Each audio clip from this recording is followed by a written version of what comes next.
Hello दोस्तों, मैं हूं सूर्यकांत, आपका उद्यान मित्र एंडलेस नेचर इस मेरे यूट्यूब चैनल में मैं आप सभी दोस्तों का फिर से स्वागत करता हूं।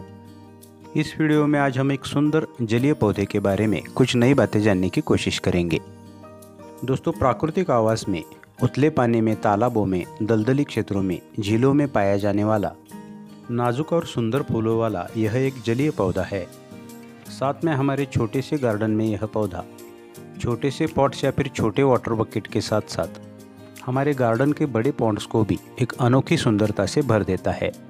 साथ में वाटर लिली स्पेसीज से जुड़े इस पौधे का वैज्ञानिक नाम रोबस्ट मार्शवार्ट है और मैनेंथेसी परिवार जो एक्वेटिक पौधों का एक ग्रुप है, उनमें इन पौधों की 6 जनरा और लगभग 60 से 70 स्पेसीज पाई जाती है। यह पौधे दुनिया भर के ट्रॉपिकल एरियाज में, तालाबों में, नहरों में, उथले पानी में और दलदली क्षेत्रों में प्राकृतिक रूप में बढ़ते हुए पाए जाते हैं। ज़्यादातर इन पौधों का क्षेत्र एशिया, अफ्रीका और अमेरिका में सबसे ज़्यादा है।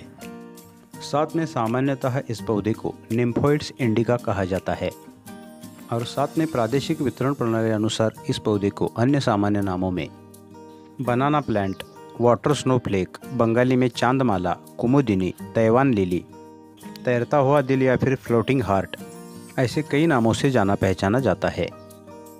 दोस्तों, उष्णकटिबंधीय वातावरण में लगभग साल भर सुंदर फूलों से पानी की सतह को ढक देने वाले इस वाटर लिली के छोटे छोटे अनगिनत सुंदर सफ़ेद फूल इस पौधे को हमारे बागबानी में ग्रो करने का या फिर इसके लगाव का प्रमुख आकर्षण है।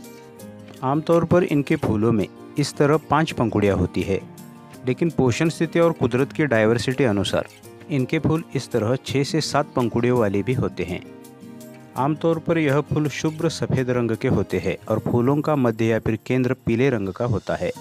फूलों की पंखुड़ियाँ और उन पर उभरे बाल सफ़ेद रंग के होने के कारण पानी की सतह पर यह फूल बर्फबारी की अनुभूति करवाते हैं और इसीलिए इन फूलों को सामान्य तौर पर जल हिमपात या फिर वाटर स्नोफ्लेक कहा जाता है। साथ में शुभ्र सफ़ेद फूलों के साथ इन फूलों में एक ब्राइट येलो कलर की शेड भी आती है। साथ में इन पौधों को मिलने वाला न्यूट्रिशन या फिर पोषण स्थिति अनुसार इन फूलों का व्यास लगभग 1 से 1.5 इंच तक होता है। शुभ्र सफ़ेद और झालरदार पंखुड़ियों वाले यह फूल देखते ही हमारा ध्यान उनकी तरफ खींच लेते हैं। यह फूल दूसरे अन्य लोटस प्रजातियाँ या फिर वाटर लिली प्रजातियों की तरह पत्तियों से ऊपर लेकिन छोटे डंठलों पर खिलते हैं। साथ में 2 पत्तियों वाले एक ही तने पर यह एक ही फूल खिलता है और खिलने के बाद हर फूल का जीवन काल सिर्फ एक ही दिन का होता है। सामान्य तौर पर सुबह के समय इन छोटी छोटी कलियों से यह फूल खिलते हैं और शाम तक मुरझा जाते हैं। फूल मुरझाने के बाद उनमें इस पौधे के छोटे छोटे गोलाकार भूरे रंग के बीज बनते हैं। साथ में फूलों से पराग चूसने के लिए इस तरह के हॉर्नेट्स, जिसे गांदिल मक्खी भी कहा जाता है, वह इन फूलों पर मंडराते रहते हैं। साथ में इस हॉर्नेट की तरह दूसरे अन्य पॉलिनेटर्स जैसे कि हनीबीज और बटरफ्लाइज द्वारा इन फूलों का परागीकरण निरंतर होता रहता है। दोस्तों, इस निम्फोइड्स इंडिका की पत्तियां इस तरह दिल के आकार की या फिर हार्ट शेप्ड होती है और इसीलिए इसका वर्णन एक शायरीनुमा अंदाज में पानी पर तैरता हुआ दिल ऐसा किया जाता है। साथ में लगभग 2 से 3 इंच डायमीटर वाली यह पत्तियां पानी की सतह पर अपना घना आवरण बनाती है। साथ में इन वाटर लिली प्रजातियों की पत्तियां या फिर एक्वेटिक प्लांट्स की पत्तियां पानी में ऑक्सीजन छोड़ती है और साथ में पानी में जो शैवाल जमा होता है उसको रोकने का भी महत्वपूर्ण काम करती है। इस वाटर लिली की पत्तियां और जड़ें पानी को साफ रखने के साथ साथ पानी की गुणवत्ता भी बनाए रखती है। साथ में अन्य वाटर लिलीज के प्रजातियों की तरह पानी के अंदर इनके प्रकंद होते हैं और यह पौधे रेंगने वाले प्रकंदों द्वारा फैलते रहते हैं, जिनकी जड़ें पानी के अंदर मिट्टी में बनी रहती है। दोस्तों, प्राकृतिक आवास में यह प्रजातियां दलदली क्षेत्रों में, तालाबों में, झीलों में पूर्ण सूरज की रोशनी के नीचे पनपती है।